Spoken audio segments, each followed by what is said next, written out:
यह कहानी एक छोटे से गांव के पास स्थित एक पुरानी और विशाल हवेली की है, जो एक खंडर में बदल चुकी है।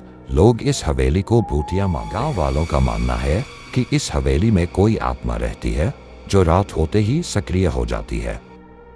दिन के समय हवेली बिल्कुल सामान्य लगती है, लेकिन रात के समय हवेली से चीख पुकार, रोने की आवाजें और कभी कभी अजीबोगरीब परछाइयां देखने की बात गांव वाले अक्सर करते हैं। इस गांव का नाम शिवपुर था।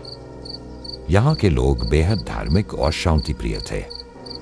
गांव के पास ही एक घना जंगल था और उसी जंगल के किनारे पर वह पुरानी हवेली स्थित थी। गांव के बुजुर्गों के अनुसार यह हवेली पहले एक राजा की थी। राजा का नाम रघुनाथ सिंह था, जो बेहद क्रूर और कठोर स्वभाव का था। उसने अपनी दौलत और शक्ति के बल पर कई लोगों के साथ अन्याय किया था।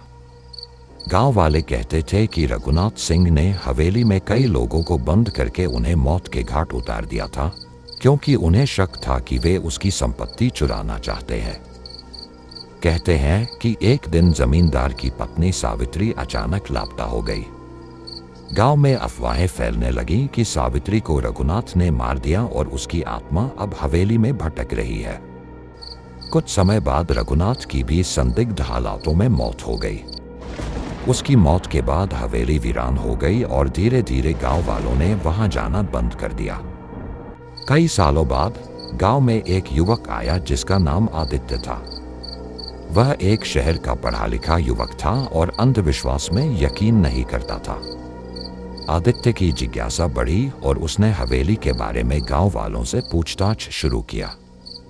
गांव के लोग उसे बार बार मना करते रहे कि वह उस हवेली के पास न जाए, लेकिन आदित्य ने ठान लिया कि वह हवेली में जाकर सच्चाई का पता लगाएगा। आदित्य ने सोचा कि यह सब अंधविश्वास है और कुछ नहीं। एक दिन आदित्य ने अपने दोस्त सोनू के साथ हवेली जाने का प्लान बनाया। उन्होंने तय किया कि वे रात में हवेली के अंदर जाएंगे और वहां की सच्चाई का पता लगाएंगे। गांव के बुजुर्गों ने उन्हें खूब समझाया, लेकिन उन्होंने किसी की बात नहीं मानी। रात का समय हो गया। हवेली के पास का जंगल सन्नाटे में डूबा हुआ था। आदित्य और सोनू दोनों हवेली के अंदर घुसे। हवेली के अंदर घुसते ही एक अजीब सा ठंडा एहसास हुआ।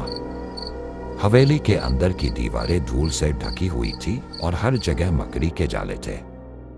हवेली का मुख्य हॉल बेहद बड़ा था, जहां से सीढ़ियां ऊपर की ओर जाती थी। आदित्य ने हिम्मत दिखाते हुए कहा, देखो, कुछ भी भूत प्रेत नहीं होता, यह सब सिर्फ अफवाहें हैं। लेकिन जैसे ही उन्होंने आगे बढ़ना शुरू किया, हवेली के अंदर एक अजीब सी आवाज गूंजने लगी, मानो कोई धीमे धीमे रो रहा हो। सोनू ने घबराकर कहा, यह क्या है? यह तो भूतों वाली आवाज लग रही है।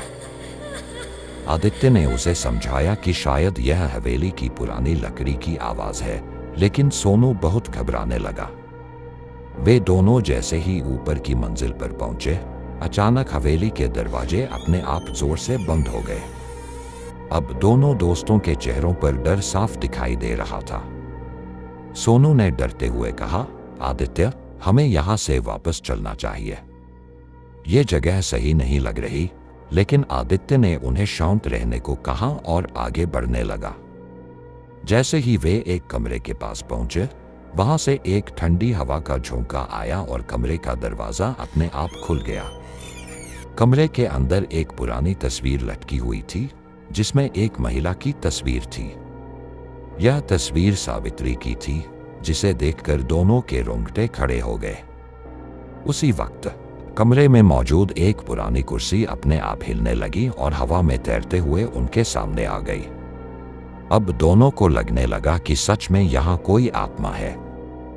आदित्य ने घबराकर पूछा, अब क्या करें? तभी अचानक हवेली के अंदर एक छाया प्रकट हुई। वह छाया सावित्री की आत्मा की थी, जो बेहद क्रोध में दिख रही थी। उसने चीखते हुए कहा, तुम लोग यहाँ क्यों आए हो? मैं यहाँ बदला लेने के लिए फंसी हुई हूँ।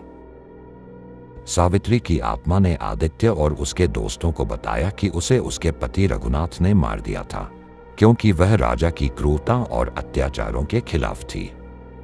अब उसकी आत्मा बदला लेना चाहती है और जब तक उसकी आत्मा को शांति नहीं मिलेगी वह हवेली में भटकती रहेगी। आदित्य ने सावित्री से माफी मांगी और उसकी आत्मा को शांति देने का वादा किया। दोनों दोस्तों ने मिलकर गांव के पुजारी से सलाह ली और सावित्री की आत्मा की शांति के लिए एक विशेष अनुष्ठान किया।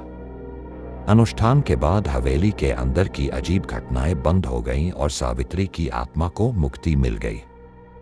हवेली अब पूरी तरह से शांत हो चुकी थी और गांव वालों ने भी चैन की सांस ली। लेकिन इस घटना ने आदित्य और उसके दोस्तों को जीवन भर के लिए एक डरावनी याद दे दी।